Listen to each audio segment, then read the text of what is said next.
This is working. Okay. Apologies for all the data that I'm going to show you. There are quite a few tables. And I should also apologise because the data is a little old, but it's relevant to what I'm doing now. Okay. At the turn of the millennium, I was busily engaged in doing my PhD on looking at how museums in Britain represented Islam. And one of the reasons behind this was I wanted to see what the whys and wherefores were behind visiting museums. Now, in order to do this, I needed museums that had displays of Islamic material, but I also wanted museums which had Muslim communities within their catchment areas. And so 7 cities were chosen as they had museums with Islamic material and Muslim communities. And these were the museums that were included in the initial project. As you can see, there's a range of types of museums here, from small local authority funded museums up to the British Museum. Now, very briefly, a whole PhD worth of research boils down to saying one of the main problems was that there was a focus on material from Iran in these museum displays. There was also a tendency not to translate any epigraphy which appeared on artifacts, and these are just 2 examples here. These are taken from a museum which is saying in the text, you can't quite see it here, but it reports the importance of the written word in Islam and then doesn't go on to tell you what the written word is.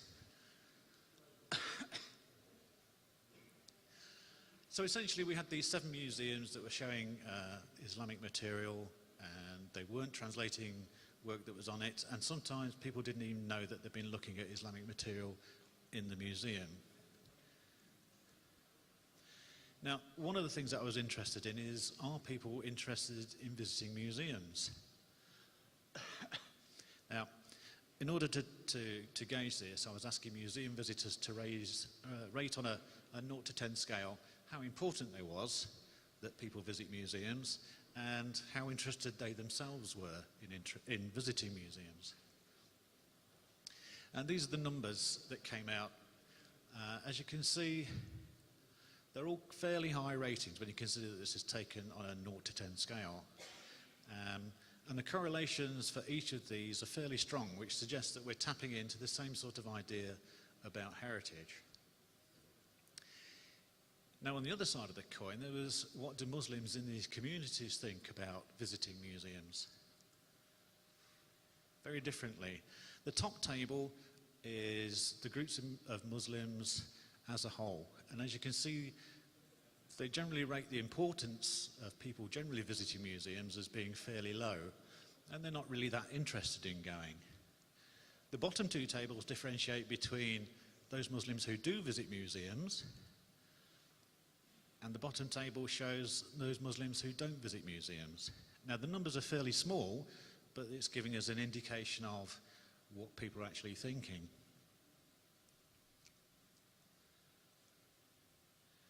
And this is how often they're actually visiting museums. What we see here is that the visiting pattern seems to be over 2 years between individual museum visits. When we compare that with museum visitors as to how often they're going, the mode of visiting here is less than 3 months. So that's at least 4 museum visits a year compared to visiting once every more than 2 years. Now, in the early 1990s, Nick Merriman did a study which looked at many aspects of heritage. One of them was what type of history did people value? And one of the things that came out of this study was that the type of history that people valued seemed to change with how often they visit museums. And this is what Merriman suggested, that frequent visitors to museums held that world history was most important, followed by British history, homeland history, local, and then family. And this gradually changes until you get to the non-visitor, who values a more subjective or local-based history. Now, I asked the same questions of Muslims in communities around Britain, and this is what we end up with. The top table is when the ranked means here are just ranked in terms of how important they are. So for the Birmingham Muslims, homeland history was more important than family history, which was more important than world, and so on. So you see the pattern in the first table is very different to that suggested by Merriman. Then the bottom table, it's differentiated by in terms of visiting museums. So Muslims who are visiting every 3 months or more to museums value their homeland history most of all, above world history, family history, local British, then European. And for some of us, you might think it's fairly pleasing to see European history fairly low across the board, especially if you're a UKIP member. So, this is the pattern that we have of Muslim visitors to museums and how they rate different sorts of histories. And we compare this with Merriman's original research. So our frequent visitors have a very different view of world history, the value of history. What we see are two groups beginning to emerge. If we look at the top table, then the first three categories, homeland, world and family, are interchangeable across the board. And the bottom part, we have local British and European. So there seem to be two groups of history, one valued rather more than the other. Now, another thing I asked Muslims living in Britain was, how important is your Muslim heritage? Unsurprisingly, it came out as even more important than their homeland history. Now, homeland history for everybody in the study was what they considered to be their homeland. It didn't have to be Britain, it could be anywhere in the world. So we see then that Muslim heritage is by far and away more important to Muslims. Okay.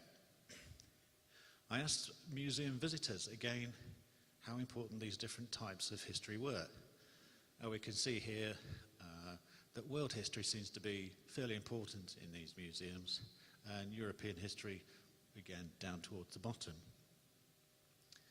Now, we also asked these same visitors how important they thought Muslim heritage was in terms of its importance.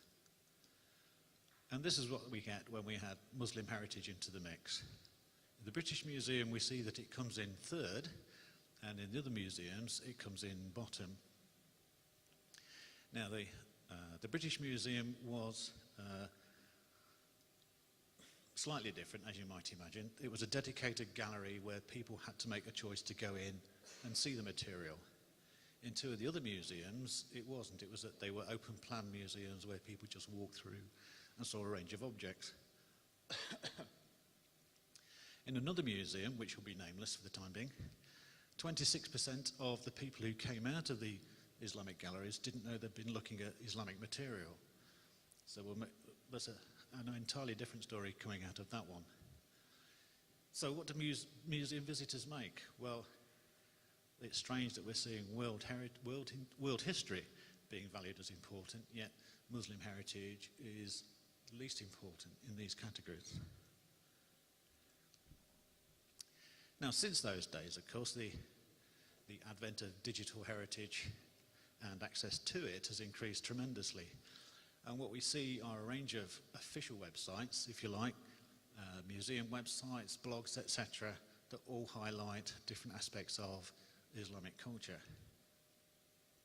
We also have unofficial sites, sites that aren't run by museums but other organisations perhaps, or individuals who look at different aspects of Muslim heritage in Britain, the history of Muslims in Britain, etc. And some of these attract quite a large number of people. But nobody actually knows what they do there, what they see, how long they stay for, and what they take away with them. Now, since my original research, some of these museums and their galleries have been refurbished, and I've had a look at some of them again. And some of the old problems continue to be in evidence. This is an example of a Menai ware bowl, which is in a museum Its accession number tells us when it became part of the museum collection, 1927. And the bottom part here is the text from the label with this artifact. Now again, we can see that there is epigraphy around the end of this bowl. It's very easily read, and the only reason apparently that it's not translated is nobody's translated it yet, according to the curator. So it's been in the museum since 1927, and nobody's got round to translating this script. Okay. Now the access in terms of museums is questionable. Terrace and Ross in 2011 did a survey over a month, and they got over 2,300 responses on accessing the British Museum's online collections. Hands up if you've accessed it. 1, 2. What they found was that half the visitors to the British Museum online collections were academics. And what's more worrying is this. The spike in the middle represents people who access a collection who actually lived in London. So is it a local museum for local people, I wonder? Okay, now, since 2010, there have been a number of initiatives which have included Muslim heritages in museums. One was the blockbuster exhibition at the British Museum, Hajj. Hands up if you went to that. Okay. And hands up if you went to see the Everyday Muslim Heritage exhibition at... Okay. Now, disappointingly, in the case of the British Museum, they did survey work on visitors to the Hajj exhibition itself, but one of the things that came out of there was that many Muslim respondents said that they would visit the John Addis Gallery, which is the Islamic gallery in the British Museum. Hands up if you've been there.